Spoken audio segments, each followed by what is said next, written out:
តោះយើងទៅមើលផ្កាទាំងអស់គ្នាផ្កានៅក្នុងសួនច្បារឥឡូវនេះខ្ញុំនឹងឡើងឡានដើម្បីនឹងទៅផ្តិតរូបភាពផ្កាជូនអស់លោកអ្នកទស្សនាជាមួយនឹងខ្ញុំតោះឥឡូវនេះយើងទៅទស្សនារូបភាពផ្កាទាំងអស់គ្នាបាទ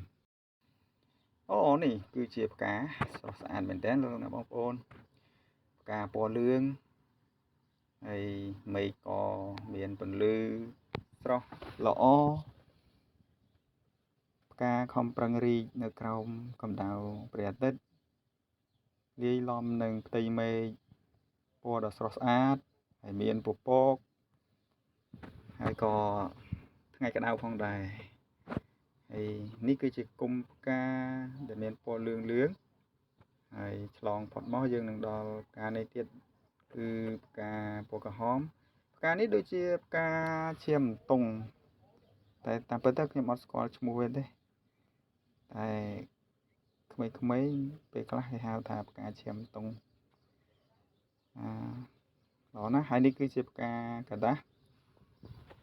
វាមានពណ៌ក្រហមឆ្អិនឆ្អៅហើយមានអារម្មណ៍រីករាយកាលណាយើងបានឃើញផ្កានេះធ្វើឲ្យយើងស្រស់ស្រាយក្នុងអារម្មណ៍មួយផ្លែផងដែរហើយការថតហ្នឹងគឺអត់សូវប្រកែកថតទេបាទអញ៉ៃវិលចុះវិលឡើងតែឃើញលេងណាស្អាតសំទោសផងដែរឃើញកន្លែងណាស្អាតហ្នឹងក៏ទៅថតឡើងហ្នឹងម្ដង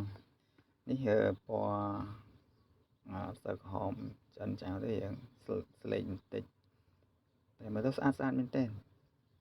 គឺនៅក្នុងរោងចក្រយើងហ្នឹងទេយើងឃើញស្អាតឃើញរៀងប្លែកភ្នែកក៏ថតដើម្បីនឹងផ្ដល់រូបភាពនេះចែកជូនអស់លោកអ្នកបងប្អូនប្រិយមិត្តអ្នកទស្សនាបានឃើញហើយនឹងបានមានអារម្មណ៍កំសាន្តអារម្មណ៍ជាមួយនឹងគ្នាផងដែរតិចទៀតយើងនឹងទៅដល់ផ្កាមួយប្រភេទទៀតនេះគឺប្រភេទផ្កាកដាស់ដូចគ្នាទេហើយវានឹងទៅដល់ផ្កាពណ៌លឿងបាទផ្កានេះក៏ស្អាតដែរបងប្អូនក្នុងចំណោមផ្កាទាំងអស់គ្នាហ្នឹងតើអ្នកមើលចូលចិត្តផ្កាណាជាងគេបាទបើខ្ញុំចូលចិត្តផ្កាហ្នឹងស្អាត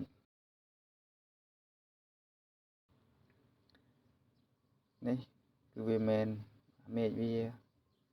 ហើយនឹងមានចំផ្កានៅក្បែរកន្លែងចតឡានទេកន្លែងនេះក្បែរផ្លូវដើរពេលតែបើកឡានឃើញទៅក៏ស្អាតឃើញទៅថតបានថតហ្នឹងចេះតែជក់ដៃមកគុំហើយមកគុំទៀតមកគុំហើយមកគុំទៀតឥឡូវដល់គុំនេះស្អាតមែនទែនក្រហមស្អាត